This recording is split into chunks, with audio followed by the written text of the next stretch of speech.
Hey guys, here we are at the last lesson for the DJ mixing beginner course for the Serato DJ controller.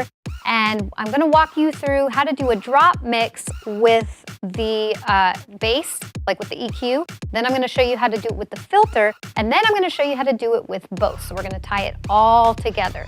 So I'm very excited to show you guys this. Let's get to it. So it's the same two songs, same two cue points. If you look right here, okay? And for this first one, we're going to start the volume right here.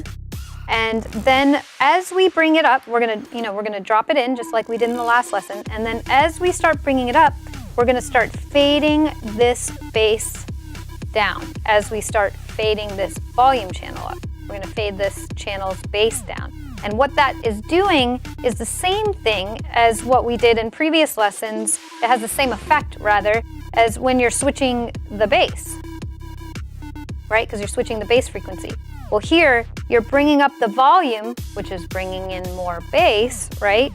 So as you bring it up, this bass is getting louder, and you're taking this down. So just like that. So let's do that first.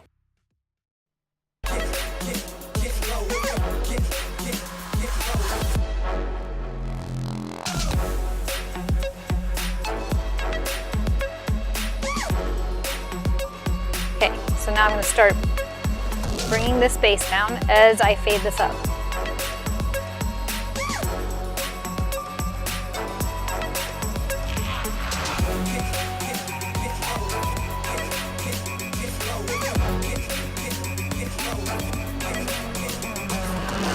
And then I can continue fading it, or I can just drop it out.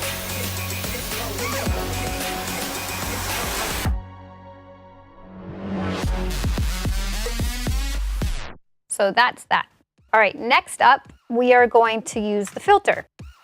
So we're going to leave everything fully up, and then we're going to filter this out like this. So as we bring up the volume, we're going to do sort of a frequency switch by using this high-low pass filter. Let me get it back to the beginning, or not the beginning, but back to that cue point. And everything's good to go. Okay, here we go.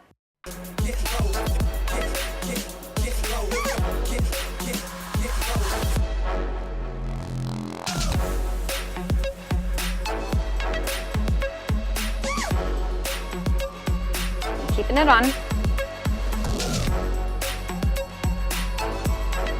I'm going to start doing this, but I'm going to do it slow.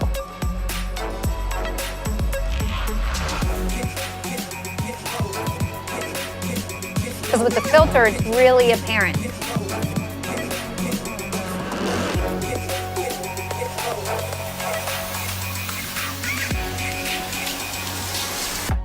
And then drop it out. So now the reason why I dropped it out too is because this isn't complete kill, so you don't want to have, this little bit playing. Even if it's down here, you can hear it like a little bit. So you just want to be safe. But if you have complete kill, then you can just use a filter and you don't have to drop it out. Also, I want to note that through a lot of these lessons, I've lightly mentioned it, where I've been switching it to main. So just so you can see what I'm doing on this end, this is, in my headphones. So when I'm cueing it in, when it's low, I leave it on cue because it's going to be low and I want to be able to hear it, especially if it's all the way down. But once I get it to a point where the audience can hear it, I want to hear what they're hearing. So then I switch it to all the way to main, like what do they call it on here? Program, they call it on this controller. Some mixers call it main. Or master, but it's what everyone else is hearing. So when you see me switching it, that's what I'm doing. That works best for me. So try that, and it might work good for you.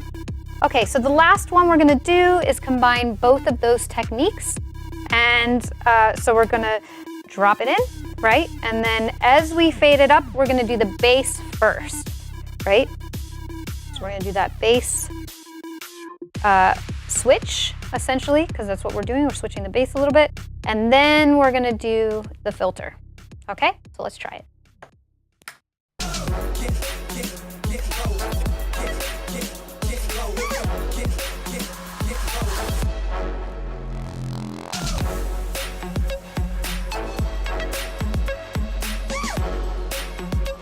sure it's on. And I start fading it up, and as I'm fading it up, I'm going to do that bass switch.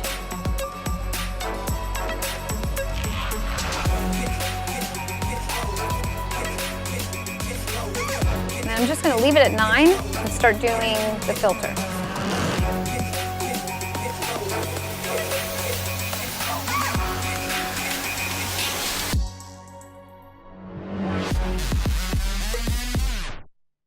So there you go. That is a drop mix with the EQ, a drop mix with the filter, and then a drop mix with the EQ and the filter.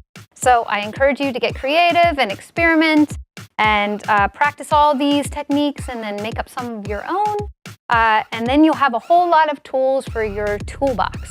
So also this whole course, I just want to mention, beat matching manually is really hard. Pressing sync is not, as you know. But when you're beat matching manually, it's really hard to learn. It's probably one of the hardest things for DJs to learn because you're tuning your ears. So be patient with yourself.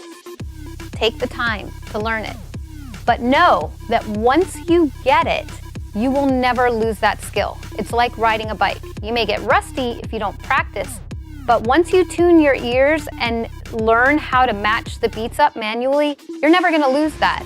So just know that once you get there, it's gonna be smooth sailing, okay? So don't get frustrated, be patient with yourself, you're gonna get it, and once you do, it's gonna be awesome, okay? So I hope you had fun in this course. I had a lot of fun. And in the next course, we're gonna start putting sets together and everything like that in the DJ Mixing Intermediate course. So I'll see you then. Bye.